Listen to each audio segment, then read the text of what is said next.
I'm holding court, you standing trial. Why ain't I see you round back when I was down? I'm holding court, you standing trial. Why ain't I see you round back when I was down? They ain't believe in me in the beginning, but wanna hang around now they see me winning. I'm holding court, you standing trial. Why ain't I see you round back when I was down?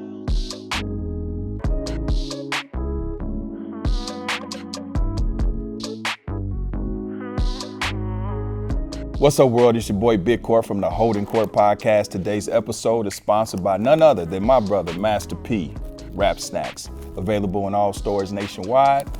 Actually, this is my favorite one right here, Master P Icons, Rap Snacks. Go pick them up now. What's up, world? This is your boy Big Herc on the Holding Court Podcast, man. Today, we have a special guest, the homie Big Herc from the 916 representing Sacramento from the popular YouTube series Fresh Out. I'm sure y'all seen it. Good brother. I've been knowing him for several years, man. Solid dude. I had the pleasure of being on his platform. What was it? Something from Something to Nothing? Yeah, and so, of course I had to reciprocate with my brother and bring him onto the Holding Court Podcast. So, man, I appreciate you, man. Welcome. Hey, man, I appreciate the opportunity, man, to sit down and chop it up with you. Yeah, for sure, man. I didn't know that you had moved to AZ, man. You've been here in LA. I wanted you to come in and sit down with your boy, you know what I'm saying, face to face and lay eyes on you. Well, during all this craziness, man, I came out here to Arizona and I seen just a totally different vibe going on. And, I was born and raised in California, but that was a sign for me to get the hell out. So yeah. I packed up and moved within like 30 days. Yeah. No, I can dig it. Probably less traffic down there too, huh? Yeah, a lot less traffic. Yeah. It's all good. I mean, it's still West Coast. You're a West Coast boy, so you know what I mean?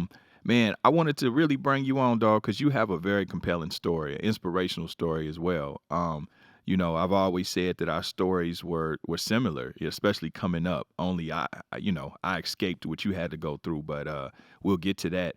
But man, let's start from the beginning. Where you from? You're from Sac. I said that already. Yeah, I'm from Sac, North Highlands to be exact. Sacramento's got a couple different little subdivisions, but I was born in Sacramento, raised in North Highlands. North Highlands, Crip or Blood? Is that Crip or Blood?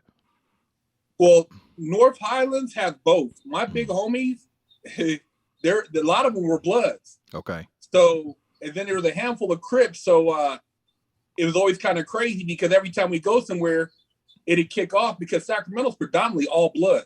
Mm-hmm. Okay. But these dudes will still have my back, because of just how we carried it. But yeah, we were probably North Highlands and you got 29th Street back then was probably one of the, and then you had I want to say the Creek was probably like the few Crip sets. Mm-hmm. Yeah, Creek Mob. I only know that from listening to Brother Lynch. We call it the 6-4. The 6-4? Yeah. Okay. That's the NH. All right. So you were saying your mother had you young? Yeah, mom's had me young. And, so I spent a lot of time with my grandparents, a typical never met my pops, but I heard he's like, around there somewhere. And, I had pretty good morals and values around me. Grandparents, grandfather retired military, grandmother very Southern from Georgia. So taught me a lot of mannerism. And that carried me a long way. And, basically my childhood from, kindergarten up till probably 8th grade was, I stayed out of trouble, man. Straight A student, 4.0, skateboarding, BMXing, breakdancing, all the kid stuff. I didn't really get into any thick of anything until I moved back to Sac when my mom got divorced. And then I got into, I kind of got around that negative influence when I got back. And then like my freshman year is really when it was a turning point in my life. Yeah. So let's go back. So you say when you were young, you were just a, normal kid. Me and you sharing that. You was into BMX back then. Oh yeah. Yeah. I had, remember the GT Performer, Yeah, Hutch, yeah, Dino, yeah, PK Ripper. yeah, I used to read the little BMXing books and yeah. fantasize about being a professional BMX racer or freestyler. So, Me too. back then we didn't have the access to that. So we'd make dirt ramps. I mean, we spend all day Saturday jumping our bikes over a moat or trying to clear something or trying to bunny hop.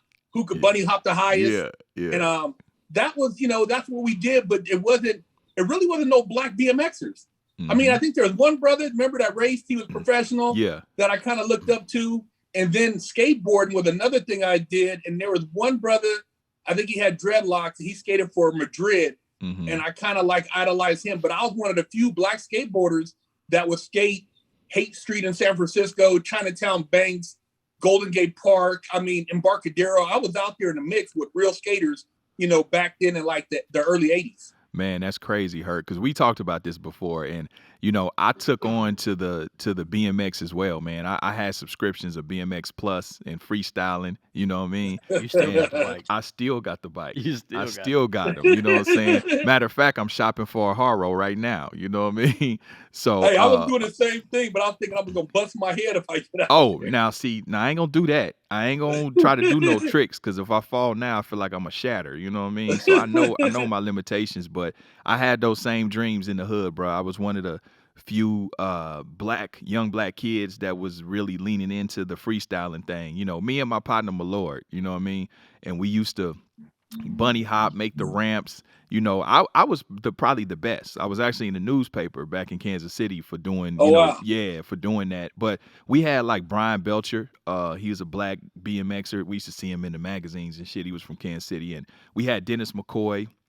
Dennis McCoy was the shit. Yeah, he was from Kansas City. McCoy was, he was the shit back then. He was from Kansas City. He was a superstar back then. Okay. You know what I'm saying? Yeah, man, that dude was doing tricks. He was creating all the new tricks. Man, he was doing that at like 13, 14 years old. You know what I'm saying? Killing it. And he's still riding at 50 or 50-something. He's still doing I think he's one of like the OGs, like X Games and all that stuff. Right. Yeah. He like Tony Hawk in a skate front. You know what I'm saying? Yeah. I couldn't really get into the skateboarding, man, because I sucked at skateboarding, dog. Like I just couldn't. I couldn't ollie. I couldn't do none of that shit. So I said, "Fuck that. Let me get back on the bike." You know what I mean? But I remember having them same dreams. You know what I'm saying? So I mean, what was a turning point for you? Like once you because we got corrupted. Why'd you get corrupted? I know why I did. Well, I was from BMXing. And then I was like kind of on a borderline, like, should I BMX, should I skateboard? So I did both. And then it got to a point like the skateboarding, getting your parts and stuff, I needed like money for parts. So I'm thinking, well, man, if I can't afford to do it, what am I going to do? Because it's like either play basketball with the next phase going into high school, or do I stick with skateboarding? Because my partner had a ramp, and basically I would hang out. I had like a lot of my little white friends, we'd all be over his house skateboarding and stuff. So once I started breaking my skateboard parts and I couldn't replace them, it's kind of like I lost the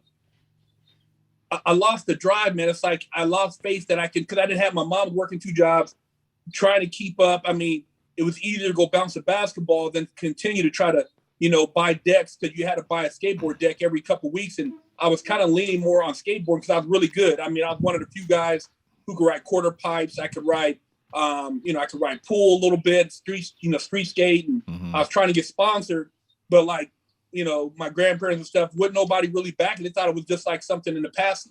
Yep. So it kind of, that's why, critical moments when kids ask you for certain things and you think, oh man, I mean, if you got to work an extra hour to get that kid what it is he needs to keep him off the street, or to kind of further his vision. I mean, dude, that's a game changer, because like I said, I was a straight A student, but from there, I started seeing the dudes in school with the troops, with the Deodors, with the Filas, and the back then, what was it, the Carl Kanai, and everybody was hustling, and I started thinking, well, damn, if I can't skateboard, I might as well get into the street game. Yeah. Man, that's crazy that you said that, man. I mean, so do you think that possibly you could have made different decisions, or the environment could have been different if maybe you had more of a support system that really fed what it was you were into. You know what I mean? Like, because I know back in the 80s, we was latchkey kids. So our parents worked and shit, you know what I'm saying? All day. So they weren't, and not to throw them under the bus because they did the best they could, but some parents weren't able to be as hands-on and as involved, you know what I mean? So it was kind of like they tell you good job and different things like that, but they don't really see what you're doing and what you're into and what you're going through. You know what I'm saying? So do you think if your people were able to, really lean into that and feed that maybe, you know what I'm saying, you could have went further and maybe made different decisions? Oh yeah, by far. I mean, you got, like you said back then, you remember we had one dude, he might have a Polaroid camera and you try to time it. Yeah. And so you could take pictures, and I got a couple pictures, but we didn't have the instant social media, but if we could have filmed what we were doing and had that feedback, I mean, dude, we'd have been killing it. Yeah. Because I mean, I was doing ho-hos and sad airs and, Japan airs, all this crazy stuff back then. And it would have kind of fed me into a direction where, hey man, I can do this and think 5 years down the line. Because ideally, I want to start my own skateboard company. I mean, I actually had, drew up skateboards. I looked into ordering my, plane decks and doing my own graphics. Yeah. I was trying to do a lot of stuff, but I didn't have anybody in my family who was entrepreneurial. Right. I mean, before I even started getting into the streets, I actually wrote Nike, I wrote Converse, I wrote Adidas, and I drew pictures of shoes to try to see if I can get a shoe deal. Man. And I have sketches where I drew the shoes and then I sent it, they sent me a little NDA, and I, back then you had to look on the side of the box. Yeah. It was a crapshoot. Yeah. You didn't know if the address was even legit. And I sent it, and they sent it back, and they said, at this time we're not accepting any submissions. And I'll be damned if like probably 6-8 months later I seen something look similar to the damn two I drew. Wow. So I wrote them, and then I also I tried to get in a video game before they had coding. I wrote in television, and I drew out a whole video game on paper, each step.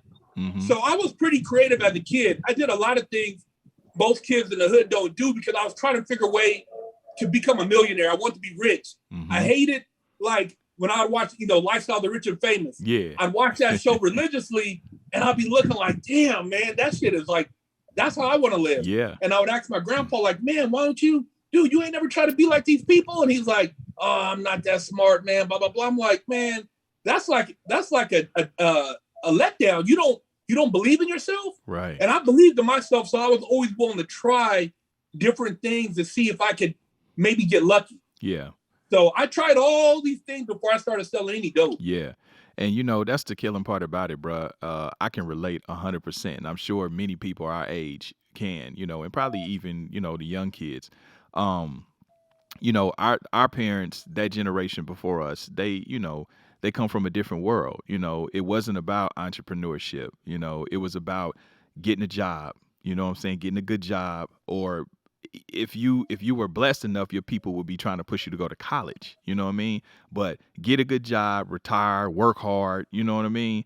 And just ride it out, So they didn't really have the tools or the roadmaps to give us, you know what I'm saying, to really feed that. Because I did the same thing. And my mother, she always gave me that confidence. My mother was, I was an only child, so I was doted on. My mother, treated me like a little king. But I used to do the same thing. I used to draw bikes. I had this dream that I was going to get sponsored by Mongoose. You know what I'm saying? So my whole plan at 12 was I'm going to get sponsored by Mongoose. Then I was drawing bikes and shit. And then what I'm going to do is make enough money to start my own bike line. You know what I mean? So I already had my drawings and shit, ready. I was ready because I thought I don't know how they was going to find out about me, but somehow or another, I was going to get signed to Mongoose. And, around, 13, 14, you know what I'm saying? You get street poison. You know what I mean? And it sounded like it happened like that for you. You're talking about 9th grade. You know what I mean? So I was in jail at 15. Once you start discovering, and then it's that rush. and then your peers is going into it. The environment's changing because now we got crack cocaine coming in. We got the influx of gangs. You like you say, niggas is hustling. You seeing the young niggas with the cars and the Daytons and the, you know, rope chains and the Turkish chains with the anchor on it, and they got the fresh starter coats and shit. You like, oh, you know, what's that about? You know what I mean? So what was the turning point for you? Like you say, ninth grade. So what happened then? You know what I mean? When the homies just was like, shit, this is what it is, or you just decided to jump in head first? Well, like you said, being that we were latchkey kids, I had a lot of time at home and I would do my homework, but I lived on a street that was a dope street. So right down the street, if I rode my bike up the street, like maybe 5 minutes, I'm at Streetlick Park. And back then, Streetlick Park was like, it had an in and out, kind of like In-N-Out Burger. Mm-hmm. And you had all the OGs up there. And a lot of these dudes went to school with my mom. They were, 15, 20 years senior, older than me. And they'd be out there lifting weights, shooting dominoes, and hanging out Jerry curls and ball heads, just like straight hitters. Mm-hmm. And I'd be kind of like watching, and I see the people coming through, and I'm like, man, look like there's something cracking over here. So essentially, I asked one of the homies, like, dude, what's how people getting their money? Because I'm seeing some dudes come to school. One dude, he never wore the same pair of shoes for a whole month. Mm-hmm. I'm like, dude, how the hell? There's no way your parents could afford to buy you a new pair of shoes every day in different outfits. And I'm like, they're like, oh, he a D-boy. And the girls be on him, and he doing his thing. I'm like, man, I want to be a D-boy. You know what I mean? I said, man, I want to get that paper. I want to be one of them dudes. I'm steady riding a 10 speed and shit. I ain't getting, it's like, I want to find my identity. Yeah. And seeing the dude with the clothes, and then these dudes pulling up on 5.0s on gold ones and Cutlasses on D's and bumping the Isley Brothers and the girls. And really, these dudes are doing R. Kelly shit. They shouldn't even been up there. Oh, some of these dudes that been out of school for 4 or 5 years, and they're getting at our cheerleaders. Yeah. And I'm like, man, how can I compete? Hey, you use the same words that I used literally in high school, bro. I used to say the same shit. I'm like, man, how we compete with that shit? Like, you got niggas that's, like you say, 23, 24. They already got cars, got apartments and shit. And then the thing about it was the girls would come to school with their chains on and they starter coats on, you know what I'm saying? And you be like, fuck, like, I can't compete with that. He came and got you in the box Chevy, you know what I'm saying? The only thing I can give you is what I can give you, you know what I mean? You know what that is. I got us some dick and some bubble gum. I'm fresh out of gum. Shit. You know what I mean? But other than that, I'm like, we went through I said the same thing. I was like, man, how we compete with that? Yeah. You get caught up because like I said, that around that, like you said, 13, 14, 15, testosterone. And it's like a very competitive nature for us as males. Mm-hmm. And we're trying to assert our dominance, trying to figure out our pecking order. Yep. And so, where do I fit in? I mean, I'm smart in school. School is easy. I'm in trigonometry. I'm in Spanish. I'm in chemistry class. I'm in classes with like people 2-3 years older than me. Mm-hmm. So I was good in school. But I'm like, man, I need to try to make some money because I'm like, I'm not able to, like you said, feel like I fit in at that level. Mm-hmm. And then once I holler at the big homie and I'm like, dude, let me get a double up. I didn't really know what it was. I didn't even know what crack was. Nobody in my family was into drugs. Mm-hmm. Nobody ever been locked up. But I once during the summer on my 10 speed, I'm like, dude, I figured he might have something because I could tell he's a little bit more advanced than everybody else, the big homie. And I got a 20 double up. I went to the park, and as soon as I rolled up, somebody nodded their head, and I nodded my head. And when they seen it, I'm like, okay, this is how it goes. I didn't even know how to do it. And what you got? I'm like, what you need? And I showed it in my hand, popped it around a little bit. They snatched it up. I shot right back over there, came back, did it again. I shot back 4 or 5 times across the hood. Yeah. And next thing you know, I had like $200. Uh-huh. And I'm like, man, shit, that was a game changer. So was it already cooked up, or you cooked it up? It was already rocked. Oh, okay. It was already rocked. So, at that point, I started seeing the game. But see, the cool thing about it, man, it was that wasn't nobody lacing us really on how to buy raw. Right. So they were getting us like Yeah. We were getting $500 Yeah. double ups instead of getting the Yeah. court QP. They was mean? They was getting you like that because they wasn't getting it. Yeah, they getting it soft, and then they cutting it. They putting a 3 on every 7. You know what I'm saying? Yeah, you know what I mean. So that was the game. You know what I'm saying? That was the game. Yeah, you didn't know no better. You didn't know no better. No, and these guys, they knew we were hustlers. Yeah. So we were good runners for them. Yeah. Oh, big, what you need, little market, what you need. So little crip. So I was making them more money than they were making for themselves. Yeah, for sure. They was hitting you over the head because you didn't know no better. Yeah, and go ahead.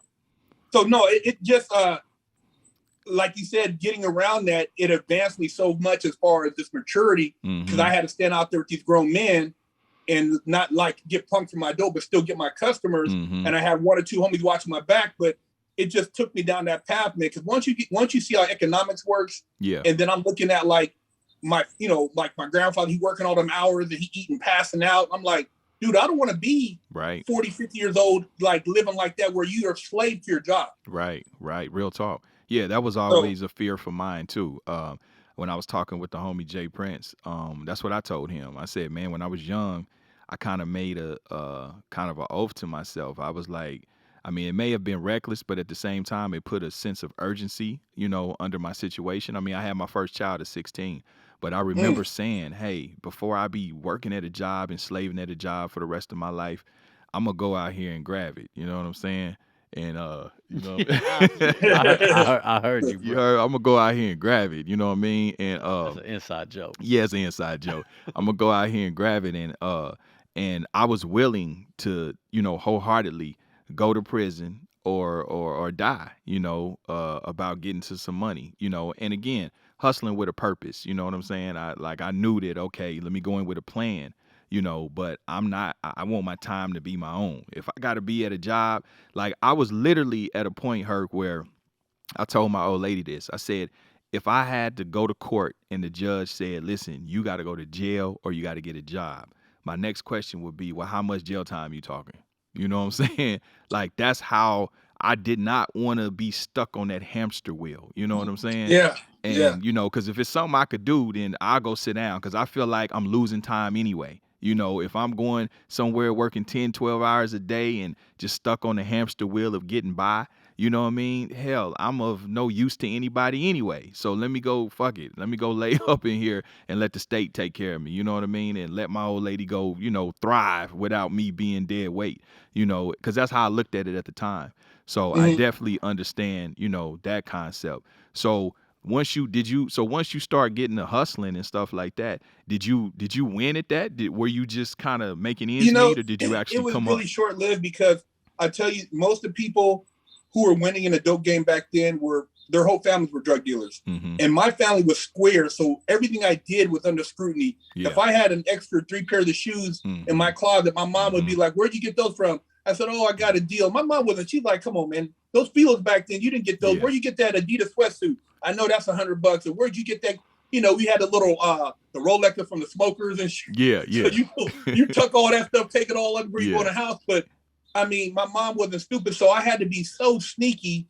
I had to be sneaky on the street and be sneaky at home, and it was a clash. I was living a double life. Yeah. But ultimately, because one of my teachers he had the brick phone back then, and he started talking about the stock market.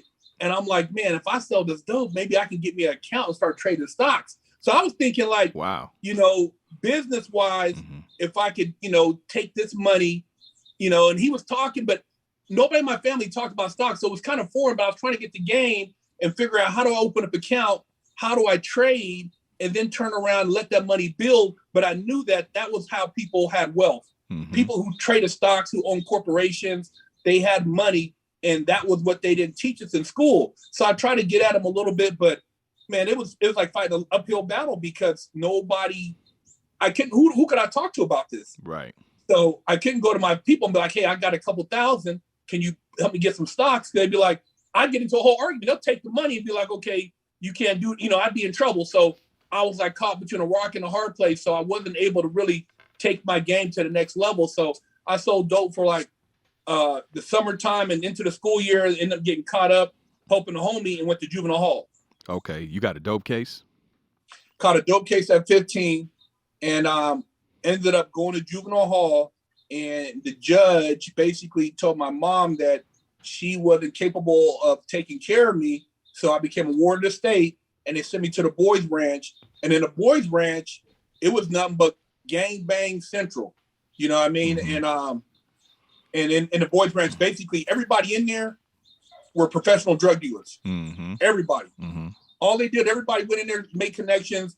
And when you got your weekend pass, the goal was for these dudes to sell as much dope as they could between Friday and Sunday. Wow. So when you was in juvie, they gave weekend passes? You could get out? Well, from juvenile hall, you got sent to the boys ranch. So boys ranch was a precursor to CYA, California Youth Authority. Yeah. If you messed up at the boys ranch, you can go to CYA, and CYA can keep you to your 25. Yeah. Basically, you're talking about, that's like junior prison. Right. But boys ranch was kind of like a gladiator camp for that, but you got to live, you were on a farm, you get to take a trade, you had a dorm type living, but you're around nothing but other gang members. So there was Del Paso Heights Bloods, Oak Park, 29th Street, dudes from Rancho Cordova, Creek Mob, the Flats, all these sets.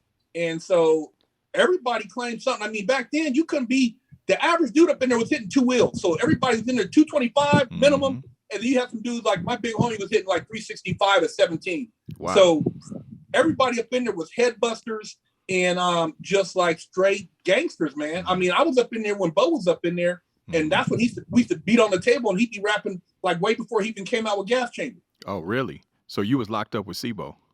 Sebo and at the boys ranch, man, back in like 88, 89, like back, yeah.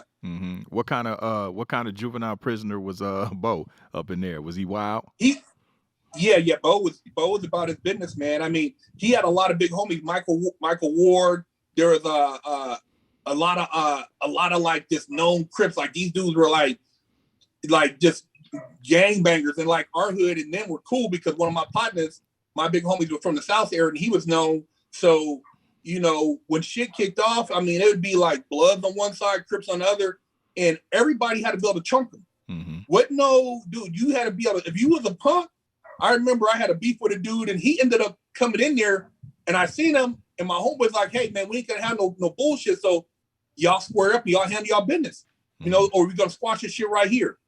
And so me and the dude like squared up, and he's like, oh, fucking Blood, we cool, so we squashed it. Otherwise, it'd be tension up in there, and you ain't trying to get jumped, because dudes at nighttime, man, they put a lock in a sock and go upside your head. Oh, yeah. While you sleeping. Lock in the sock or soap in the sock. Soap in the sock, man. And like I said, everybody up in there was gangbanging. When people came to visit, I seen family members, moms with blue rags on their head, grandpas with red rags sagging. I mean, it wasn't like everybody was on some type of like gangster time. So it was a totally different. And my mom was like, she was like, man, I ain't, this ain't my scene. My mom was a square. Yeah. She went with that. She hated coming up there. And, it's like I kind of at that point, I think it kind of distanced us, even though, because I had some type of way, I was going through a lot of, childhood stuff, man. And it just, from that kind of took me on a path.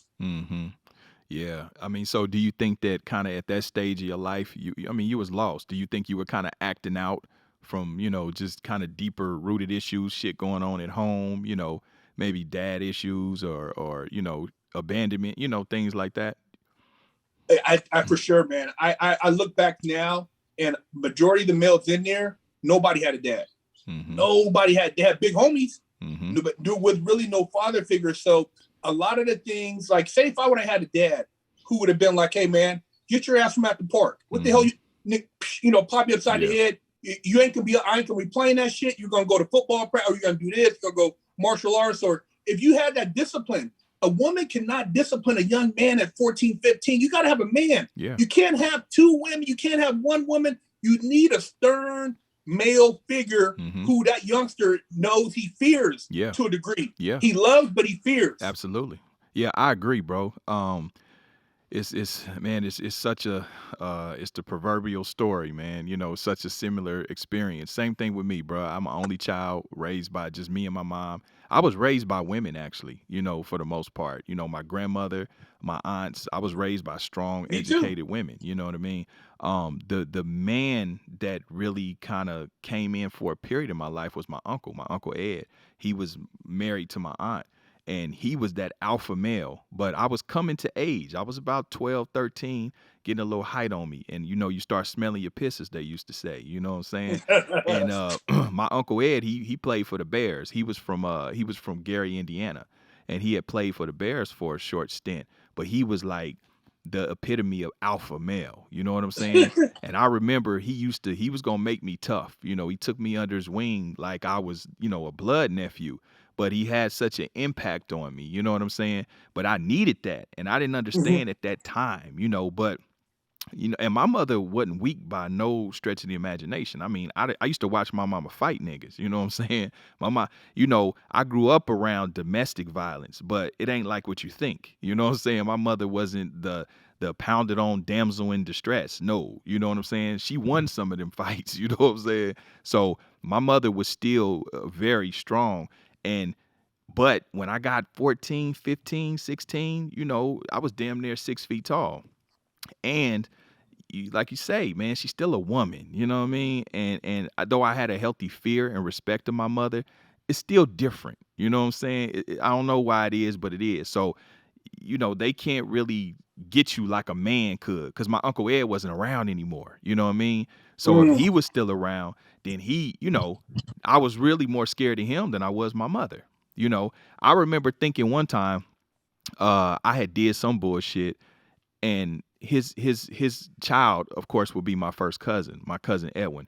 And so Edwin got in trouble for some shit we did. But here I'm thinking, shit, boy, you got your ass whooped. He can't whoop me. He ain't my daddy. Shit, I ain't, boy, I thought wrong. That man, he beat the shit out my cousin and told me, you, come here, your turn. I looked like, whose turn? Yeah, you ain't my daddy. Yeah, he showed me. He gave me one of them good James Evans, you know what I'm saying?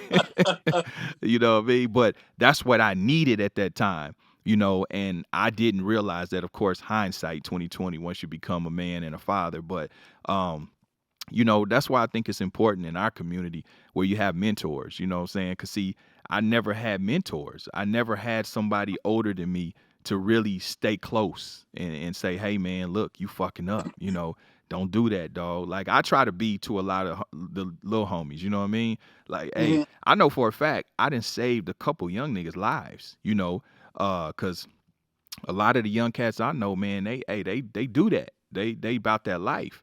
And not only did I save their life, I done saved the lives of others, by keeping them on the leash. You know what I'm saying? Explaining to them like, hey, dog, you know what I'm saying? You trying to think, this is a permanent solution that you're trying to put to a temporary situation. You know what I'm saying? Like, it was a situation some years ago where, some little nigga in Kansas City robbed him, you know what I'm saying? On some foo-foo shit, you know what I mean? He, that they was doing something, you know what I mean? Dude, go in the front door, go out the back, So he called me like, shit, this is what happened. So I told him, I said, nephew, I said, listen, bro. I said, how much was it? I said, bro, you got a little money. That ain't nothing. I said, you just bought him for that. You know what I'm saying? So you bought him for that little money. You ain't got to deal with him ever again in life. I said, but understand this. I said, he's doing that to other motherfuckers. I said, and he's going to do that to the wrong person that's not going to have someone like me in their ear. You know what I'm saying? And they're not going to be as gracious with him. I said, I promise he won't make it through the summer. You know what I'm saying? And like clockwork, he didn't. That guy and somebody he was with got hit for doing the same bullshit. And so I told my nephew, I said, you dodged the bullet. I told you that wasn't on you. Karma never loses an address. You know what I mean? But, it could have went different if he hadn't had me in his ear. You know what I'm saying? Because I served as that to him. Now, I mean, unfortunately, he got killed a few months ago due to some other shit. But, I think that's important for if guys don't have that father figure. Even if you're going to be a big homie, be a good big homie. You know what I'm saying? Don't put a sack in your little homie hands. You know what I'm saying? Don't put a gun in his hands. put some wisdom in his heart and in his mind. You know what I mean? So, that's my whole thing. I think that could really help in the community like that. Well, going back to what you said, I felt the same way because I remember my grandpa, my uncle trying to say something to me. And I'm like, dude, I looked at him in the face like, if they want to catch a fade, we can catch a fade. It wasn't like I was scared of them anymore. But so the respect wasn't there. But I always respect my mom. I never talked slick to my mom or even my family. I never brought drama to the house. But at the same time, it's like you said, it's having somebody you do kind of fear and respect, and they can expose you to things. Because having lived in North Highlands, and then for a brief period in high school after that, I went to Huntington Beach, and I seen how those kids were living. Right. Now, these kids, I mean, dude, my one partner, he managed all the accounting for his pops' restaurants.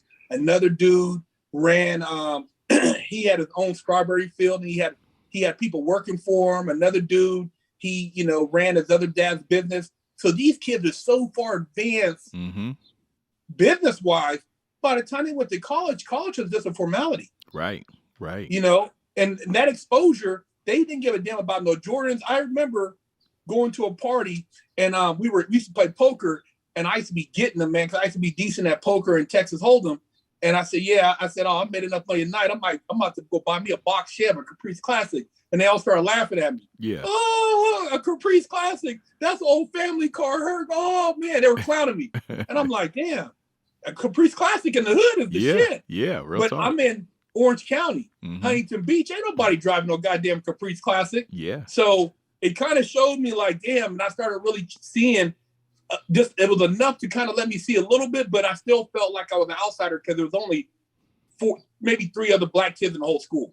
So I was an outsider looking in, but if I would have had the right guidance, that could have been a game changer too, because I still didn't have a male figure. I had a stepdad. He was cool, but I didn't have that dude who could kind of teach me about myself. Right. You know what I mean? Right. Imagine if you're King Kong and you're running around, but instead of running, you could be jumping leaps and bounds 20 miles at a time.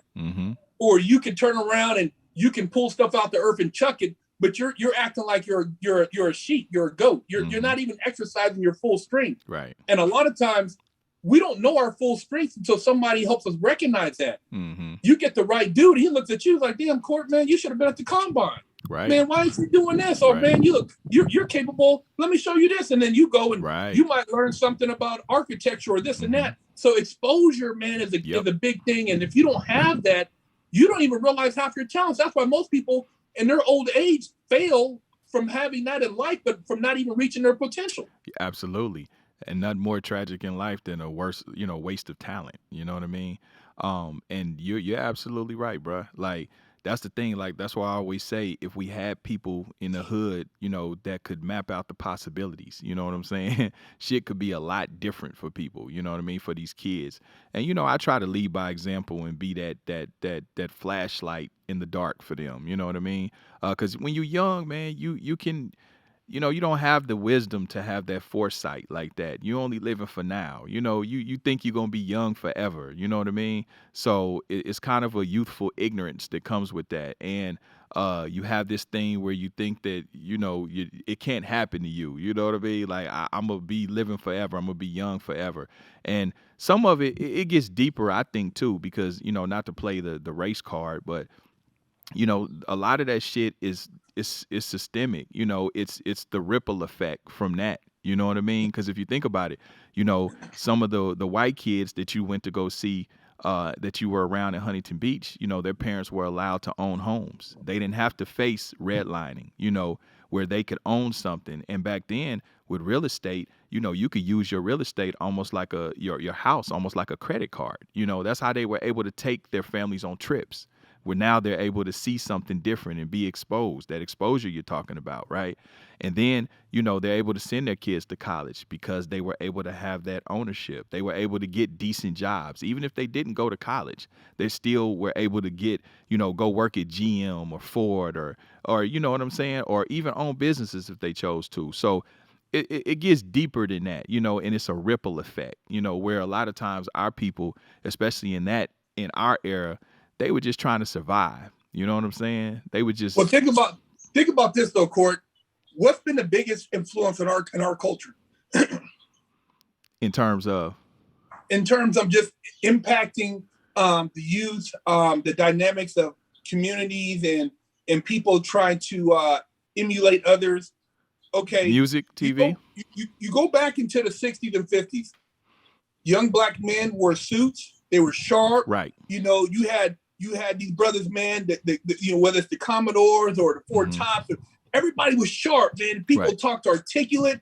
They weren't talking about like there were unity. They weren't talking about killing each other. Dude, once they hijacked the hip hop, which is every culture wants to be black but don't want to be black. Right. But once they took that, like, look, when I was first getting in, when hip hop, when MTV came out, you had Big Daddy Kane, Special Ed, right? Kwame, you had Redhead Grand Kingpin, Puba, Redhead Grand Kingpin, Nubians, but it was conscious. Yeah. Remember when they started wearing the African charms? Africa things? Yeah. Everybody was like, what does that mean? We never were taught that in school, like Malcolm X. I learned Malcolm X through hip hop. Yeah. But when they seen Public Enemy, Paris, X-Clan, next thing you know, it went straight to gangster rap. Yeah. Start killing. See, if that movement would have lasted, and just like today, I've asked a lot of rappers to come onto my show. You know, if they just said, hey man, I'm only speaking out this stuff in entertainment. It ain't cool to go out and op on your dude. Right. Like you said, it ain't cool to you think you can just live taking somebody's life and his family, his people, karma's not gonna come back and get you. Right. I mean, that's a lot of burden, bro, to carry a lot of death. If you said you got 2 or 3 bodies, come on, bro. Yeah. So hip hop, which entertainment, but listen to country. They're not talking about killing each other like that.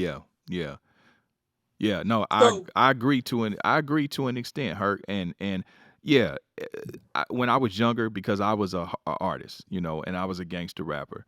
From that space, I couldn't necessarily see it. Right, when you're so close to it, you know what I mean. You can't see it. Once I advanced and I transitioned into other arenas and obviously matured and evolved and my mentality followed, I was able to look and say, damn, you know, the music does sometimes, you know, perpetuate certain situations. Like even with myself, right? I bullshit you not. I literally got into a shootout back in the day because of SIBO. You know what I mean? Like literally, I remember pulling up to a liquor store. It's public record, so I can speak on it. I had a blue Cutlass with some blue Daytons on it, and I had hydraulics on it. I pull up to a liquor store that I know I didn't have no business being in, but fuck it. You know, I'm listening to, I think it might have been, I don't even, it was Autopsy. You know what I'm saying? So, you know, classic. That's classic. Hood you know what I mean? Hood classic. So I pull up to the liquor store, drop my shit. You know what I'm saying? I get out, go in, get what I get. I come out, these cats is looking at me crazy. It's at a liquor store on 43rd, Fortray, up in Kansas City, Missouri. And so, you know, I hop in the car, pop my shit back up, you know, and I turn my gangster up. I turned it up because I turned up SIBO. So my attitude got real bad. You know what I mean? I was like, I'm on some block monster shit. Fuck these niggas. You know what I mean? And that was the energy that I perpetuated. And guess what? They gave me everything I was looking for. You know what I'm saying? Luckily, I came out victorious in that particular situation. But, you know, did SIBO, did that? And I'm not blaming Bo because I fuck with Bo. You know what I'm saying? I'm not saying it like that. But did the music play a role in that where it shaped my attitude? You know what I'm saying? Like I was on some bullshit because I was feeling the moment. You know what I mean? And I'm in that element. You know, and if you look the part, they'll give you the role. So I was everything in that moment right there. So looking back on it, I was like, damn, you know what I mean? Like, yeah, sometimes the music can, you know, help facilitate these destructive mentalities. Even when you look at now, you look at, you know, the music celebrates a certain level of I would say reckless criminality and wastefulness. You know what I'm saying? It's like it's cool to be wasteful with money now. It's like the more money you can blow and the more money you can burn, that's cool. And I'm like, they don't do that in other cultures. You know what I'm saying? Like you niggas should be savoring these blessings and really doing something. Well, it goes back to like who's controlling the narrative though. Yeah. You know, and like you said, I don't blame the guys who are rapping because they're for them, it's a way to help their families. They're trying to think they're going to pay their way through. And I remember I wanted to be a gangster rapper. And my mom, she adamantly would not let me rap that shit in the house. Mm-hmm. So I kind of went back to other shit. But at the time, I was like, damn, you know, I want to be a gangster rapper because I thought I was going to, you know, pay my bills, that I could become famous. But now, in retrospect, you know, I talk about spirituality, man. And most people hustle in the material world. I try to hustle in the spiritual realm because of the negative, the karmatic energy I had to put. They took me to prison. I had to reverse that. And when you talk about music, you talk about tribal, African music, say war music, whether it's the New Zealanders, the Vikings, the Africans, the whatever, it's warlike, it's trance-like. And you put a lyric behind that, it programs you, then you add liquor or drugs. Now, if you took that same music, it could be a hard-ass beat, and it showed you, boom, boom, boom, boom, boom. You got your little kid, you pull up to school, kid roll up in there, he in a private school, he gonna get in class, and next thing you know, he getting A's, he doing this, dude is hard, he got a family, he kiss his wife, he come home, they studying, he sit in a nice house, he balling, everything. You ain't gotta be smoking weed with guns, and that's the same message. Mm-hmm. Hard beat, education, family values, kids is there, you don't have a girl showing her coochie, it ain't all that. Dude, it's a program. Yeah. The people at the top know this. It's Yeah. a game. We can't, as more enlightened individuals, we can't get passes because the people who are producing those videos, just like that little Nas X shit, Yeah. they know what they're doing. Yeah. Yeah. I yes and no. I agree. Yes and no, because you know, you still got independent record labels, you know what I'm saying? So, you know, everything ain't from the top. So some of us, we sell the bullshit too, you know what I'm saying? So I get what you're saying. So like how you had Interscope, right? When you look at the shit that went down with Death Row, or the shit that went down with Murder Inc., right? Their parent companies, Jimmy Iovine was free. He's still free. He never been to prison. He ain't have to worry about shit. You know, when you look at Murder Inc.'s parent company, which I don't know who was it, Interscope? I can't remember, but however it was, they was a major, and nobody is in jail and nobody is dead. You know what I'm saying? But really, is it their fault? You know, at what point do we take accountability? You know what I'm saying? Because listen, Suge had to, and I'm not throwing Suge under the bus because I have a lot of respect for Suge, but I'm just using it as an example and a cautionary tale. I mean, Suge had the power. You know, Suge had it. You know, he had it. He had the control. But he, you know, was that the establishment or was that him? No, that's what I'm saying. Mm-hmm. Is take responsibility. Yeah. I'm not blaming Jimmy Iovine or any of them because at the end of the day, it's up to the artist. Yeah. It's up to the people making the music. It's no different than everybody pointing a finger, talking about, oh, the popo. Well, look, man, 43 people got shot in Chicago. Mm-hmm. Do I hear anything about that? Or is anybody, celebrities talking about that? Dade County, 10 kids got shot. Yeah. Where's the, you know what I mean? Black on black. So I ain't never really had a bunch of beef. Yeah, I dealt with the popos when I've been arrested multiple times. But most of the confrontation I had was with niggas. Yeah. I got guns pulled on me. I got a dude shot a Uzi at me. I got a gun. All niggas. Yeah. So you can't tell me when people say, oh, man, I'm not, for one, I've been in trouble multiple times, and by no means would I say, get rid of the popo. You got to be goddamn crazy now that it's wild, wild west. Yeah. And most people know they don't want to have Billy Bronson trying to patrol the neighborhood thinking that he's somebody that's not. So my whole thing at the end of the day is responsibility. Nobody wants to own up. We have to quit playing victim and actually say, hey, you know what? I have the money now. I have the platform. Why not say, you know, you talking to a kid, Court, you've been through it. Kids can't say you saw. They can't say you're not real. They can't say you know what's up. Me, I've done everything, and some things I'm lucky I'm here. Yeah. But I'm gonna tell you right now, you don't want a RICO, you don't want a CCE, you don't want a conspiracy, you don't want to have the guilt of having a body on you. Because I've talked to dudes in the pen crying, killers who got 2 lives, 300 years. Dude, miserable. Miserable. So the reality of it, there's 2 sides to the coin, and what we need to do as you know, I'm not talking about the world, but as a black community, you need to start telling these little youngsters, bro, the other side, because when you leave, your kid is not, you take a void for a dad, a son, brother, your grandma, your auntie, everybody looked up to you. Mm-hmm. You removed yourself, not including the other people you affected that you didn't know you had an impact on, the little nieces and nephews that looked up to you. Mm-hmm. So we put voids, and we don't even think about that because we're just carrying out the act and hanging out and doing this and that. And it's like, it's about time for dude. You got to stop talking about, oh man, let's focus on cleaning our own house. Yeah. We clean our own house and it'll trickle out. If I see you rolling around in a nice car, no bird poop on it, you're clean. I know that you're a clean dude, but if I see you got a Maserati that's got bird shit dents on it, if I ding your door, I don't give a damn because you don't care about yourself. Right. You got to show you care about your own house before you start trying to worry about, oh man, because respect is giving as far as received. But we don't talk about that because everybody wants to be a victim. And me, like I said, I told you I was gone for a decade and I'm not out here crying. Yeah. Let's talk about that for a second. Like you said, you got in your first trouble with a dope case in 9th grade. So fast forward, how many years later was it that you actually, bam, you hit that wall and you know what I'm saying, you got that sentence? And what led up to that? Look, okay, I caught my juvenile hall case, ninth grade going into sophomore. Booyah, my mom gets married. We moved to Huntington. I see that part of the game.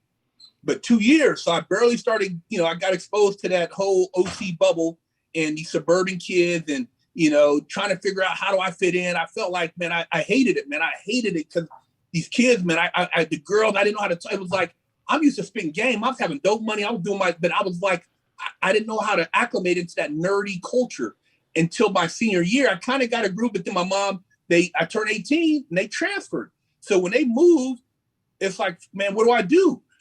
I didn't get an invite to go move. So I figured my only resolve was to go back to Sacramento and live with my grandparents.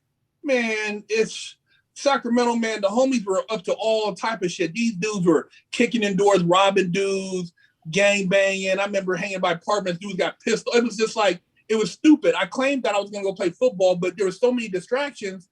And then there was my grandpa was gone all the time. He worked and he was running the streets. So I didn't have at 18, I didn't know shit. We're not ready to leave the house at 18. Yeah. We don't have the responsibility yet to stand on our own 2 feet to make conscious decisions. So therefore, gang banging downtown, fighting with blood, getting shot at. Fast forward, all that momentum, I get caught up in a home invasion, give a homie a ride, they rob somebody, boo boo bop. Next thing you know, that dude he gets in trouble, tells on me. I go to CYA. I end up I got 5 years. I did 2 years, 8 months.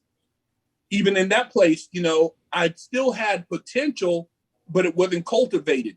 I bodybuilt. I did a bodybuilding show, won first place, won a couple art contests, but I was just kind of like still from 18 to 21, I was just still a kid. I get out and basically from 21 till roughly 23, 24, 25, I'm running around. I'm doing adult movies. I get into that. That's a whole nother thing. I got into that. Oh shit! You did porn, Herc? Trying to live out my fantasy, 18 to 21. Shit. What was your porn name, bro? Big Herc. Oh shit! I didn't know you did porn, bro. Yeah, man. So that was my thing in YA. I'm like, man, I'm gonna get out. I'm gonna make money busting cheeks. He said busting cheeks. And I found out you don't make no money in porn. Right. What they was paying you $200 a scene.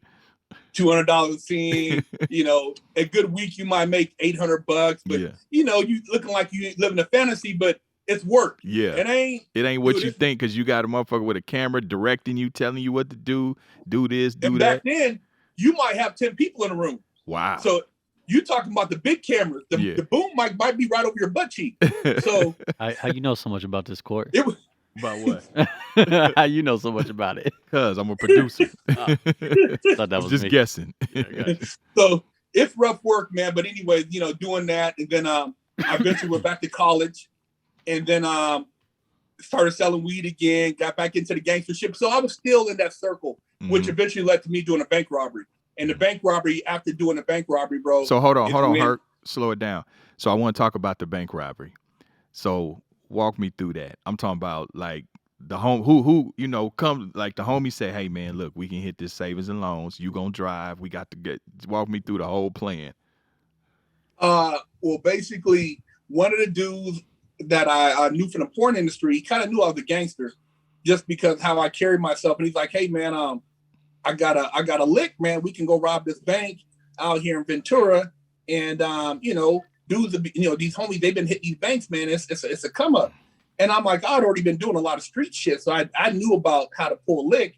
So I'm thinking, oh, okay, well, man, I was one of those dudes, like, I would say, F it. So I'm just going to take the chance. I kind of like, I would shut down everything else, all the options, and just go all out. Cause I'm an all out type of dude. So when he said, I said, okay, let's see what, let's plan it out. Put together a little plan. And I'm the type of dude, I'm going to go up in there. Mm-hmm. You know what I mean? I'm not no scary dude. And for whatever reason, I always felt like I had to prove that. So for myself, I'm like, I'm always be one of the dudes who are going to make it, who are going to go at it hard. And the one guy, he was the driver. There was another dude who went into the bank with me. Hold on, real quick, Herc. Was this your first time? I mean, we passed the statute of limitation. Okay. Yeah. Okay. Yeah. First bank robbery. Before that, it was all street shit. Okay. So, go ahead. Dude was driving. This was a crossover thing, and I should have thought twice, and I knew in my heart of hearts and my gut feeling that I shouldn't have went through with it. Because the crazy thing, Court, was the morning of the bank robbery when I was waiting to get picked up. It was a gloomy day. I was living off of Beverly Glen and Beverly Glen and before you get to Pico, but right over in Wilshire area. So it's like Beverlywood, like Beverlywood. Yeah, like Beverlywood, like not too far from Century City. Yeah. And my mom called me, and I'm sitting there and I'm dressed in this outfit. I got like my shit on, and she's like, "What are you doing?" I said, "Oh, I'm watching the news." And she's like, "Did you watch the Bachelor last night?" And it's like, dude, it was a sign for me to say no. My mom was trying to talk to me spiritually, like, don't do that. Don't go do with that. But after she hung up, I sat there. I'm like, man, that was weird, man. She never called me this early. It was like 7-something in the morning. We getting ready to go hit this bank. And I went against it anyways, man. And I left the house, man. And that was the last time I seen the streets, man. But we drove up to the bank, and it was one of those drive-through banks that had a circular driveway. And when they drove there, they kind of pulled up. And these dudes, we had a getaway car too. So we had this car, we had another car stashed. And they kind of sat there. And then probably a couple seconds went by, and I pulled out my ski mask and jumped out the car and ran up in the bank and told everybody get out. And then dude, I was assuming was behind me, which he was. He jumped in there and jumped over a counter and started doing his thing. And I'm looking at the clock and I'm thinking in my mind, everything's like slow motion. People think in the movies do the slow motion, but you're looking at the clock and I'm like, damn, man. I'm like, we got to get out of here. We got to go. And he's arguing with the lady. Then he hit somebody upside the head with a pistol. I knew it was all bad. Once I seen that, I'm like, this dude's snapping, man. He's losing it. I look out the window, and from the corner of my eye, I see the sheriff's out there in raincoats because it was raining. And he had a shotgun. I see him in my peripheral, and I'm like, dude, it's all bad. It's all bad. How long was y'all in there for the police to get there? Or they just by chance? They might have already been in the area, man. It might have been just bad timing. Could have been they were already maybe patrolling, or the lady had hit the thing. Who knows? Because Ventura, they ain't got nothing else to do. So they were there, and on our way out the bank, we jumped in the car, pulled out. A cop just happened to be behind us. He bumped us. Now, I don't know if he knew it was us or what, but when he bumped us, we looked and we gunned it, and we hit a corner and pulled into a parking lot, and dude got out the car and pulled a gun on us. And I'm like, God damn, this shit is over already. I'm like, oh man, the dude was sitting there, and the cop's like, get out the car. And he had his door open with his gun drawn, and the dude who was driving, he gunned it around him, boom, shot around him, shot up the street into another little area where we had another car stashed. And we jumped in we went from a Ford Escort to a Lincoln Navigator. We jumped in a Lincoln Navigator. Now I had already took off all my robbery clothes and left it in the Escort, but we had the money and we dropped in the Navigator and we pulled out. By this time, there was probably 50 cops already in the area. Damn. And we pulled out, and there was 3 black guys. They looked at us, we looked at them, and they made eye contact, and boom, it was on. And so we had a high-speed chase on the 101 with helicopters and everything, man, in the rain. And they eventually laid down a spike strip in the carpool lane. And they laid down a spike strip. The Lincoln ran across the spike strip. We were on wheels, basically couldn't go anywhere in the rain. He's like, man, I'm going to stop the car. You got to jump out. So as soon as he stopped the car, I jumped out, jumped over the center divider, ran across 4 lanes of traffic on the freeway. I don't know how to get hit. I ran up a hill and I tried to find somewhere to hide. I seen a parking garage. I was going to try to go in there and hide. And I ended up getting arrested on the beach.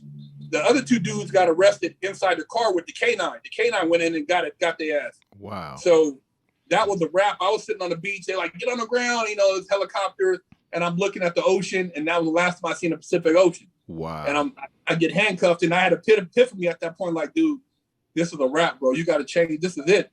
And I knew I was done. And that was, you know, it's a decade. Pistol, you know, guns, hostile takeover, blah, blah, blah. And so once I got arrested, got into prison, I basically, my goal was to change my mentality. And at that point, I started, you know, researching my case, trying to figure out the law, trying to see if I can get some time off. Yeah. You know, how could I get some of these charges dropped? And I ended up knocking 2 years off my sentence. Yeah. And I distanced myself from my co-defendants. I just basically, I knew as these guys got me in this shit, I got to let these guys, I got to cut it off now. So let me ask you, did they stand tall or did they? Nah, man. The one dude I was looking out for in there, the one other guy that ran the bank with me, he actually, you know, they separate you. And I went in there, you know, I said, hey, man, I'm not going to say nothing. Give me a turn. They're like, oh, smart ass. Get the hell out of here. Mm-hmm. But the other dude, he had went in there. And when he came out, I'm like, dude, you didn't say nothing. Like, no. Well, he had actually gave him 100 pages worth of discovery. Damn. He didn't really know my name, but he was calling me Herc. Herc, yeah, Herc this, Herc that, Herc this. So he basically gave up all the information, but he felt so bad that he told that literally he went to trial. They offered him 7. He went to trial, bro, and they broke his ass like 15 years. Damn.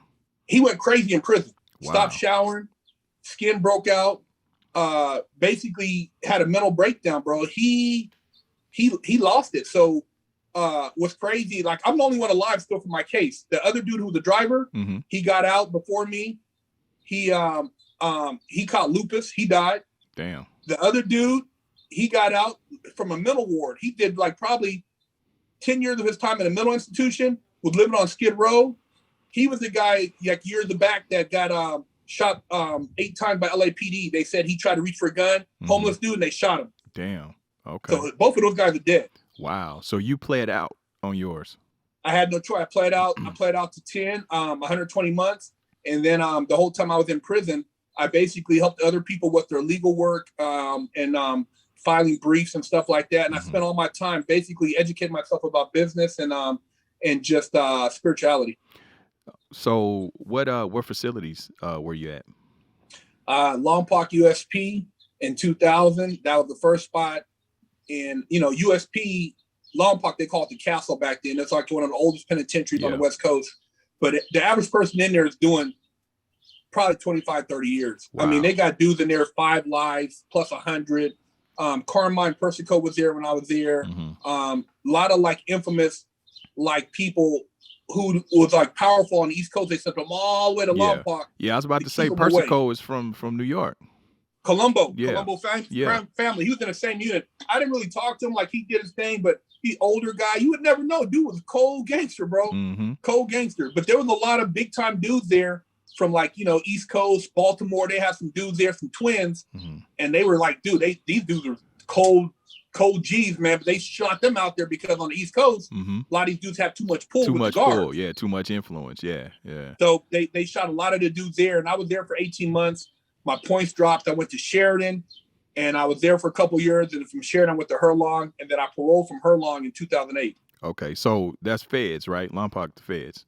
Yeah, all feds, no state. So feds is totally different mentality than the state because of the level of crime. A lot of drug conspiracy, robbery, shit like that. So, I mean, they traditionally say that the feds, I mean, if you have to do time, you want to do it in the feds opposed to the state, because the state like gladiator camp.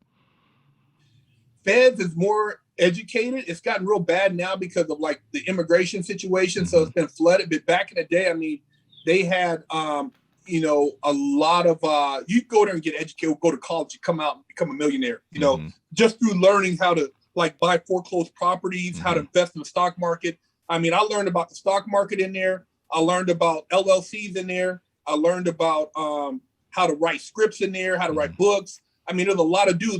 My partner was one of the dudes who wrote Biker Boys in there. Oh, okay. So there's a lot of really smart dudes in the feds, but these are the guys, if they were in their neighborhoods, they were the ones. You know what I mean? These dudes are well-rounded. I mean, just really smart guys that got so much time. It's like, it's beyond. I mean, it's like, why did the guy have to do that much time for that? It's like, you didn't even find no drugs. Right. Oh, yeah.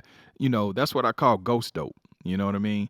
You know, unfortunately, they start implementing the conspiracy laws, you know, which was created for the mafia. They start, you know, enacting that toward, you know, street level drug dealers, which that's why you got a lot of cats doing these draconian sentences, you know, never caught with a grain of salt.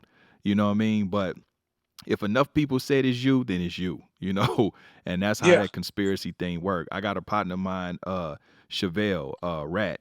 I graduated with him from Kansas City, and I think they gave him like 30 years.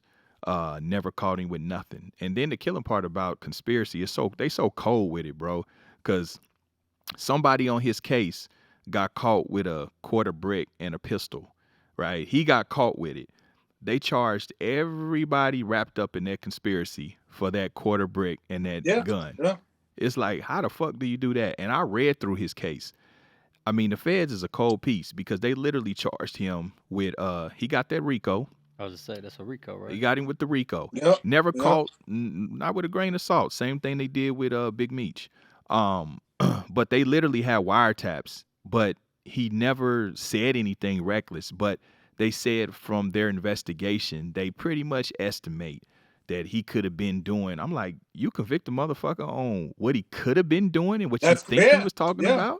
You know what I mean? So 30 years, you know, and, you know, that's the thing about that. I mean, you know, that's something that I'm passionate about, to be honest with you, because it's so fucked up. I mean, I know cats that done killed motherfuckers and done less time than that. You know what I'm saying? What about child molesters? Right. Exactly. Pedophiles, rapists. Absolutely. Probation. Absolutely. Yeah. It's crazy, man. It's so ass backwards. And it's like, what is it really? I mean, what are you really mad at? You know, because you don't care about the community. Yeah. Let me tell you what they're mad about. I was talking with some guys from New York when I was in there, and the dude told me, man, he's like, he knew a lot of prominent Jewish attorneys and lawyers, and literally when the Rockefeller drug laws came out first in New York to knock down a lot of those Puerto Ricans, Dominicans, the blacks that were selling big time drugs. See, when you have access to money like that, essentially you buy first a lot of little material things, but then you start buying property and businesses. See, they had to knock these dudes down before they changed their whole legacy. Right. See, so the dude told me, he said he was at a steakhouse and one of the Wall Street dudes came in there and he's like, dude, what did this fucking dude doing at my table? He's like, well, sir, he paid. He's like, he paid? Well, this is my table and blah, blah, blah, blah, blah. He said, dude, he's a big spender. And then they go outside. He got the newer Benz. He got, dude, they lobby for that shit because they want to get us out the way. Absolutely. See, I always said that. Competing. Yeah, it's always been about the money. Even with the government, at the end of the day, they don't give a fuck about the community's health like that. No. You know, that what it is you was making too much money and they didn't get their cut. That's what it come back to. You know what I mean? Exactly. And that's why I always said, you know, listen, even I don't care. I mean, you know, if it's crack, I mean, and you know, drugs has touched all of our families, you know, in the neighborhood. My thing is tax it. You know what I mean? I understand. I get it. Cool. You know, they selling some drugs, especially if you have a crew that's not violent. You know what I mean? Because most of the cats that I know that was really getting to the money, most of them were not violent. That's why they were able to get to the money. Because once the bodies start dropping, that's where shit get murky. You know, and they understood that. So they stayed away from violence. You know what I mean? But they was doing their thing and they got them sentences, you know, them football numbers.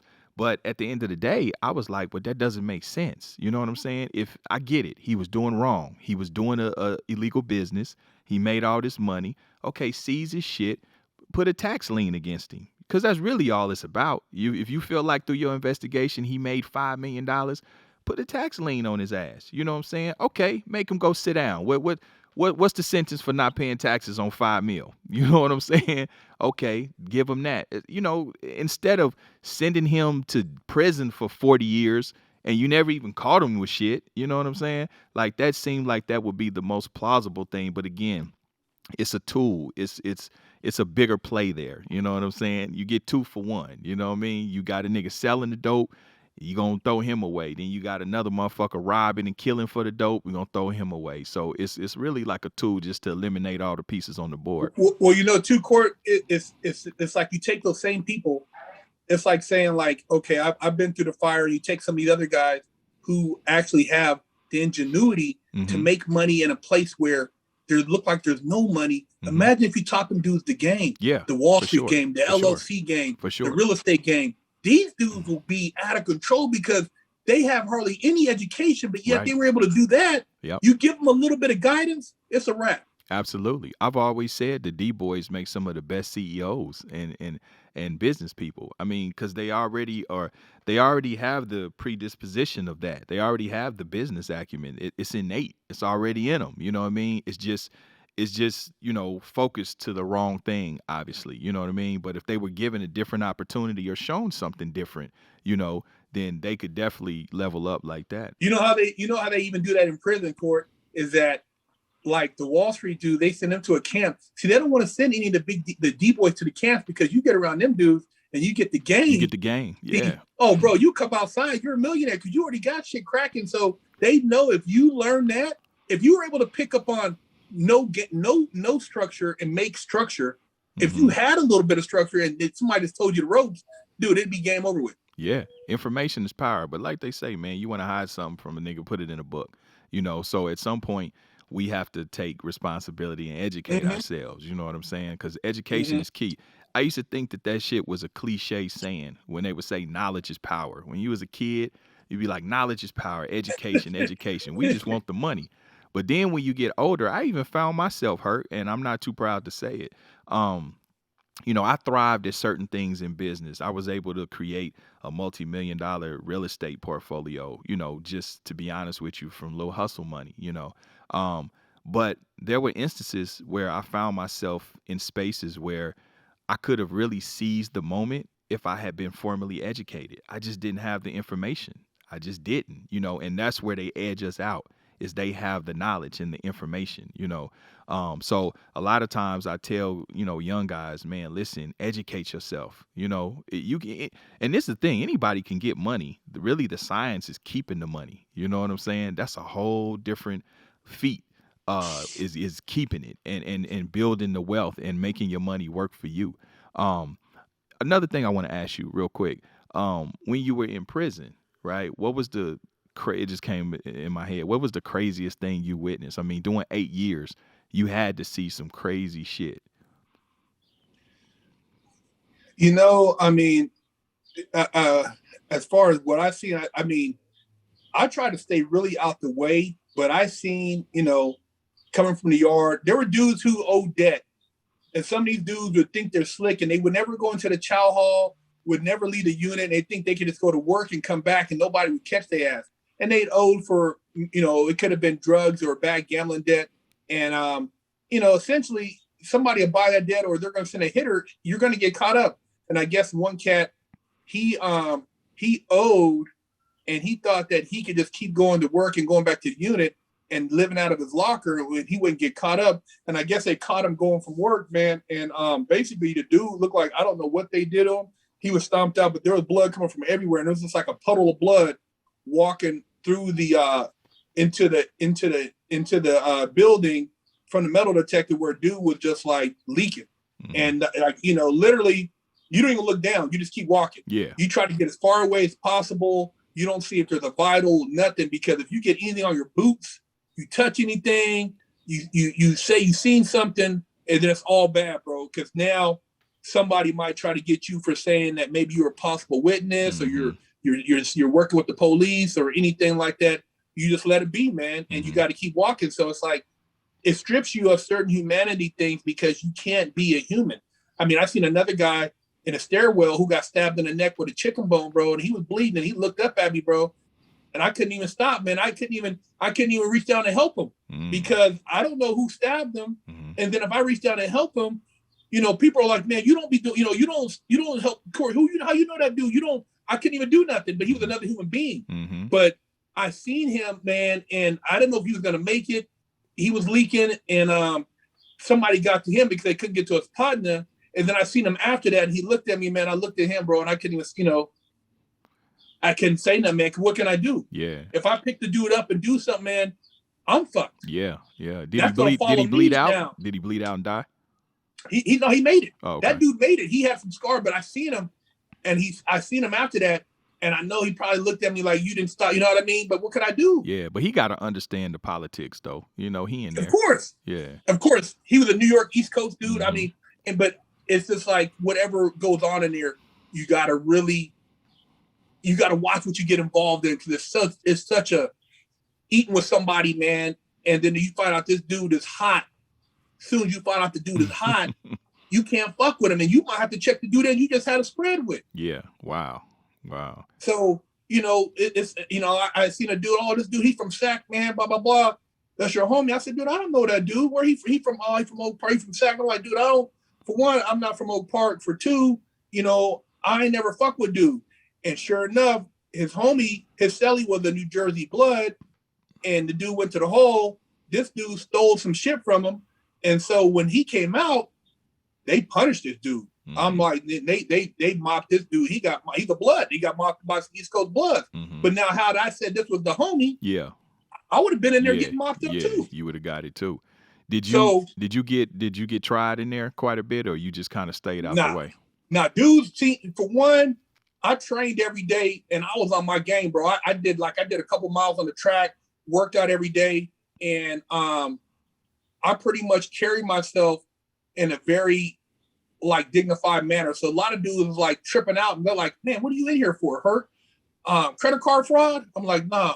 Oh, bank robbery? I said bank robbery. Oh, you had a note? I said, nah, nigga, I had a fucking pistol. Mm. Oh man, you went up in there with a pistol? Then they kind of back up like, okay, he talked hella proper, but he ain't no punk. Yeah. And then when dudes found out, oh man, Big Herc was a bank robber and he did porn, then the guard be like, oh, this nigga right here, give him new shit. You know what I mean? Like, they was cool because they had respect. But I seen other dudes come up in there, and I seen a super crip, this nigga super crip from the Midwest said, I'll give him 2 weeks. Yeah. Super crip didn't make it 2 weeks. Yeah. Nigga took him to a yard and held court, man. It's like, dude, you got to know how to read. You got to know how to play chess for real. Yeah. Because people, they're reading body language.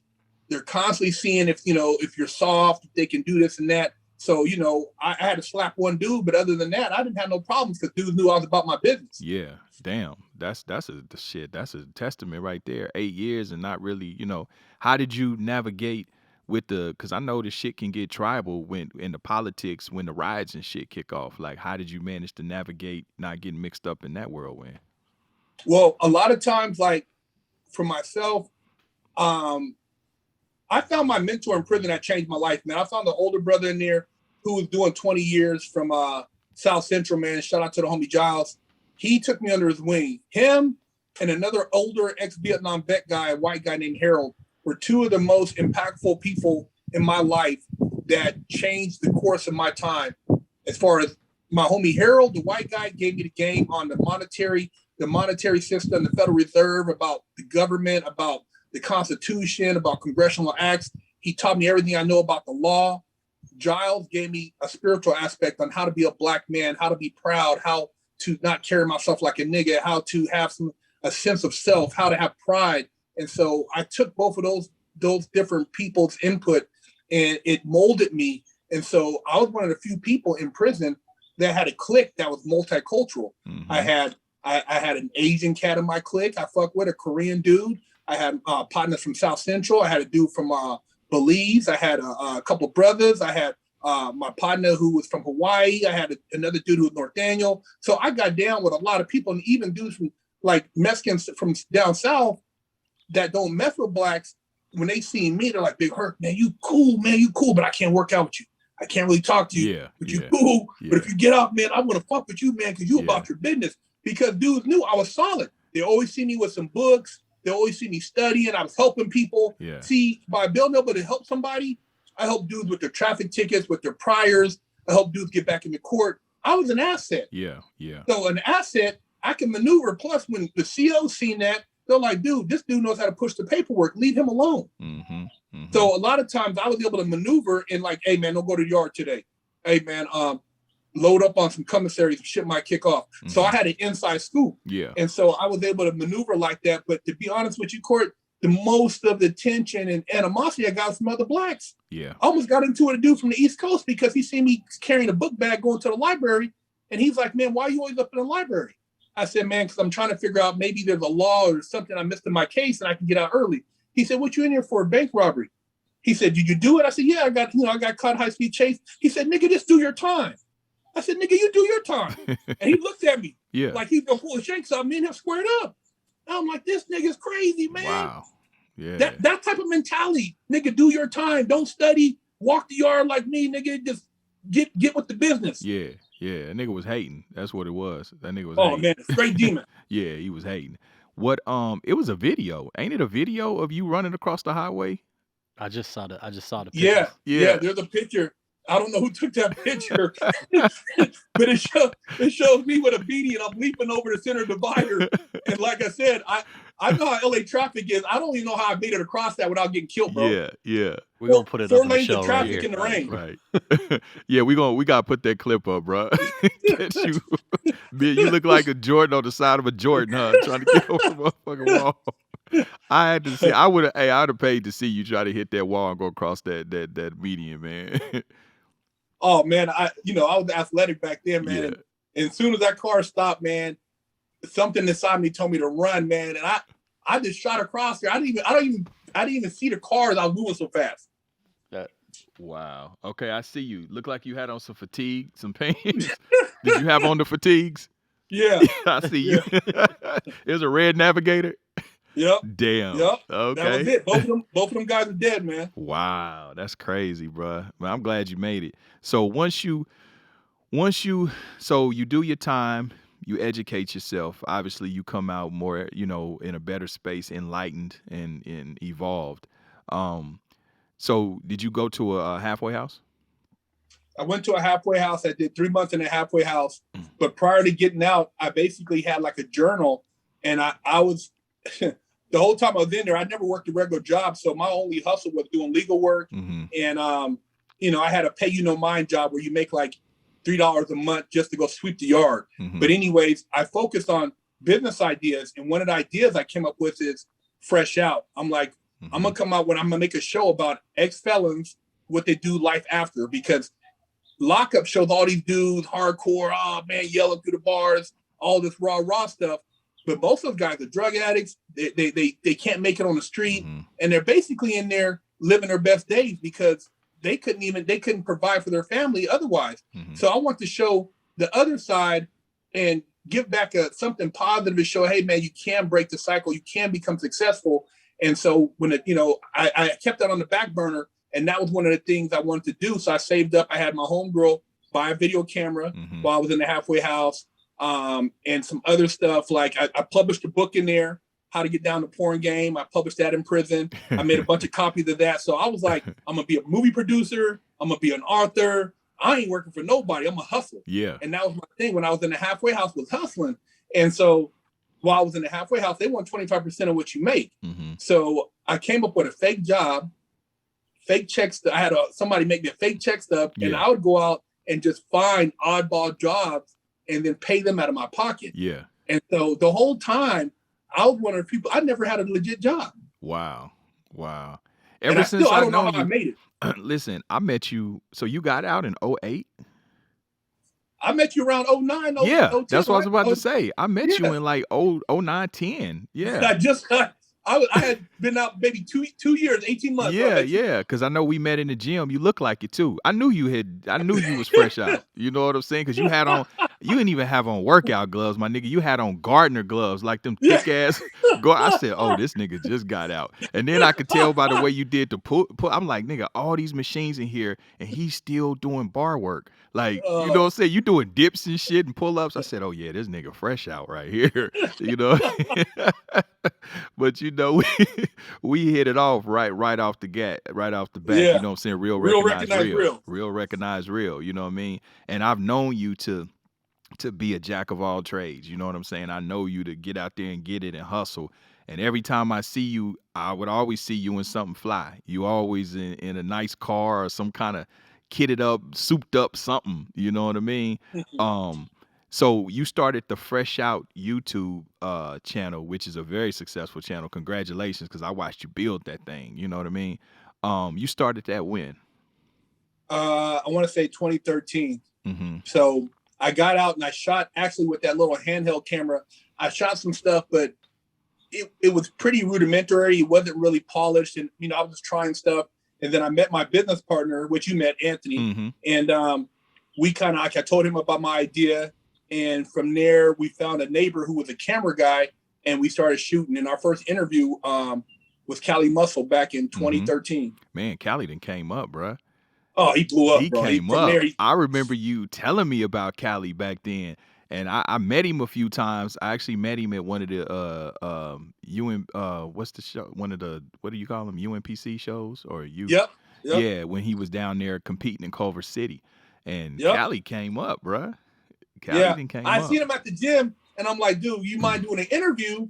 Because I was trying to figure out people I can get on the show. Yeah. And he was like, oh man, I don't really want to talk about. But I'm like, dude, I'm telling you, man. It's gonna blow up, blah blah blah. Sure enough, bro. As soon as he did that interview, that thing went viral. And then he started doing other videos, and kind of took off. Man, I'm proud of him. Now he got over 2 million subscribers. Man, dude is doing his thing, bro, and he's eating. I think he moved to Vegas or something like that. He's back in LA now. Oh, is he? Oh, okay. Yeah, he's back in LA. I think he just bought a house. I seen him do a house video. He bought a new house. Man, this nigga, you see, he just bought a Trackhawk. Trackhawk, Porsche Carrera, Hellcat, and a Mercedes GT3 AMG. Man, he getting it, bro. He getting it. I love to see it. Talk about your relationship with Rich Piana. I knew him before I even went to prison, man. Me and him go back in the 90s. Mm-hmm. So oh damn, I knew him before he had any tattoos. Oh really? I knew him when he was this dude, Mr. California. Oh wow. So he's from Sac. So we have a relationship where we knew some of the same people in Sacramento. And I remember the old school gym he used to train at in Fair Oaks. Mm-hmm. The homie probably know off of Sunrise and Fair Oaks, there was that gym back in the day. It was kind of known like a little bodybuilder gym, but he used to train there. And anyways, fast forward in LA, we connect. And then I met him I met him back like in the early 90s. And when I went away and came back, I bumped into him and I'm like, damn, he got all these tattoos. He looking like a cold biker now, with this stuff. And, I initially hit him up. I'm like, dude, I'm out, blah, blah, blah. He's like, oh man, what's up, man? And he embraced me and shit. We were real cool. And we actually started a business together. We started One Day You May. Mm-hmm. But what happened was, man, all these dudes came in and poisoned it, and it just ruined our friendship for a long time. Mm-hmm. But right before he passed, we made up. But a lot of dudes was hating because I was the first person to kind of take that dude to like my family. He went to see my grandmother. Wow. He ate, Thanksgiving at my house. He's been at my house for Christmas. I met his dad, I met his mom. So I had an intimate relationship. It wasn't just me trying to take pictures and get accolades and hanging out to fitness shows. I actually, took dude around to family functions and took him to the hood, took him to Highlands, and he met some of my homies. Yeah. So we had a different relationship, but there was always people getting in there, and it became a black and white thing, and it kind of like messed up our whole relationship for a lot of years until, we were able to sit down and talk. And then right before he passed, we were like, connecting on some other stuff. Yeah. And then that happened. But man, a lot of people just used to use them because they felt like, oh man, if I get around him, I'm gonna be famous. Yeah. I used to, man, Rich was cool. I didn't know him personally like that, but sometime when I would work out at Gold's North Hollywood, he was always there. And one day he came up to me, he was like, man, you got a great physique, man. Your arms are huge. And Rich had 27-inch arms? And I was just looking at him like, my arms, you know what I mean? And that kind of broke the ice. And every time I would see him, he would just be, real gracious and polite, and speak. And even when I would see him out sometime at Venice or just around, he would, hey, what's up, Court? How you doing, brother? And I knew that was your guy. You know what I mean? I knew you and him was cool. I didn't know y'all had a falling out though. I didn't know that. Yeah, it was kind of, man, it was kind of shitty because, like I said, a lot of people.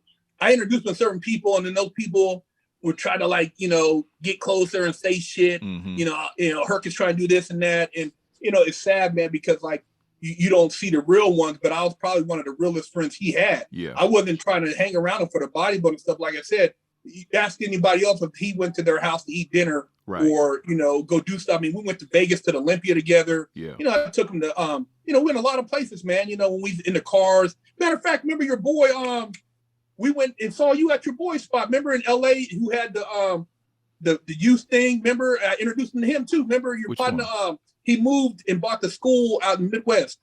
You talking about Janelle? Yeah. Remember I took him over there and we were trying to do something. Yeah. Okay. Yeah. Oh, yeah.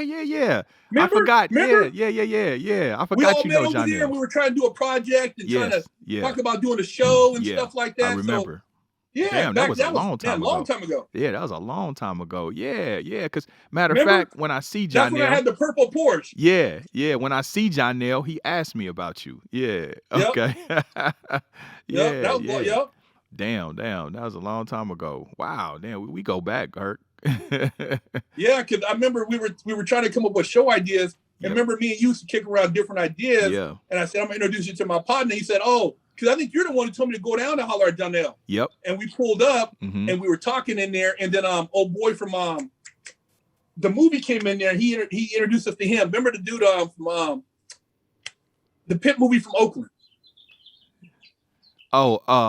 Julius the Mac. The Mac, he came in there. He popped in there. Yeah. And we seen him briefly in there. But Janelle, because we were trying to talk about, he's like, man, you guys should come down here and talk to the kids and blah, blah, blah, and help the, community. Yeah.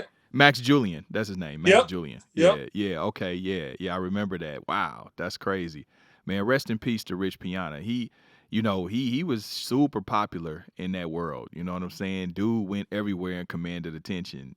Did you know his guy, Mac Truck, is that his name? I didn't know him. All those dudes came in after. Okay. Like, it was a whole nother crowd, and I kind of seen I backed up, man. But yeah, he's kind of put himself out there, man. And I told him just watch yourself, man. But yeah, I didn't know any of those guys who came after that. Man, Rich was crazy, bro. I seen that nigga Rich. He used to work out in designer shoes. He used to work out in like Gucci shoes. You know what I mean? I'm like, dude, working out in $2,000 shoes. I mean, he had the red bottoms. I'm like, why he doing leg day with red bottoms on? You know what I mean? Yeah. He was a character, bro. Yeah, he was a character. He's like I said, he know how to market, and like we started, like, I didn't even back then the YouTube.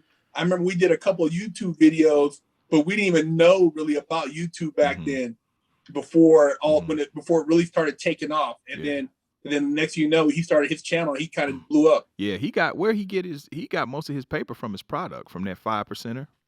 Yep. Once he started that, he partnered up. He's from somebody that blew up going all the fit expos, and it became because it was international. And he had a big fan base in Australia, over in Europe, and he really cleaned house with that. Yeah, man. Rest in peace to Rich Piana. He was a cool dude, bro. He was a cool dude. So, I mean, what you got? What you working on new, Herc? What you got coming now? We still dropping a series, man. We kicking out the fresh out interviews. We still got the something from nothing going on. We have our own little supplement line. We kind of push it, but we're more focused on now on getting our kind of changing over our platform to get into like a cable network. So we got some stuff, some other shows we're going to start spinning off, and then we're going to start doing a whole nother division. We're trying to work with like a lot of dudes on the East Coast to start bringing some East Coast flavor in and showing that and giving people an opportunity. I got to pick and choose who we kind of put on, because like a lot of dudes, not including yourself, because you've always kept it 100, but we've helped a lot of people out there when it comes to, hey man, can you do this and that and partner up? And then a lot of dudes is like, oh, I got what I need now, I'm cool. Because I got a lot of people that hit me up, Big Herc, man, I'm gonna make your show and this. I'm like, dude, you're not gonna make nothing. You know what I mean? So I don't mind putting you on, but what's your ulterior motive? So we been picking and choosing who we put on, but I'm just trying to work with good people, man, and put out good projects. I mean, we wrote a scripted show. We're trying to sell right now, and we're working on a car show. And we want to just keep building our brand, man, and building, our network with good people around us. Yeah, for sure. I'm curious, what do you think the percentage, if even, of recidivism with the people you interview? to be honest, I don't think anybody, I don't know. I mean, we've interviewed so many people, but majority of people we interviewed haven't went back. I mean, they all got businesses. I mean, Callie's doing well. A couple of dudes work for the state. Some dudes got, one of the dudes, Larry, remember Larry, the dude got tortured by the Mexican mafia? He's got his own gym. Everybody's successful. And it's funny you say that, because we actually got approached by networks, and they were actually disappointed that we didn't have more people. They want to see the griminess. They want to see people going back to prison. Wow.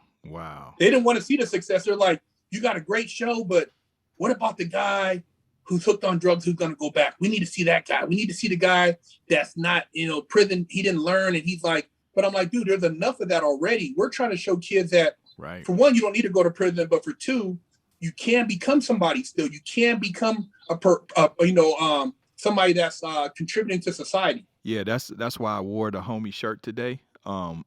This dude right here, ex-inmate, he started this, and it says "Restore my rights." You know what I mean? County rules. So basically, he advocates for inmates. You know what I mean? Getting their rights back, being able to vote, and just being segued back into society and given a for real second chance. You know what I'm saying? Because a lot of times, I know guys that have got out of prison that have never, got a traffic ticket. You know what I'm saying? But they still have to deal with the stigma of that, especially in the workforce, or they go anywhere, it still follows them around. You know what I mean? So what do you feel about that? Like, do you think that once you do your time, you get off paper, that it should kind of somewhat be a clean slate for you, Yeah, I feel that you've already paid your debt to society, and you should be given an opportunity to get your gun rights back, to be able to, of course, vote. I mean, which you can vote if you're not on parole or probation.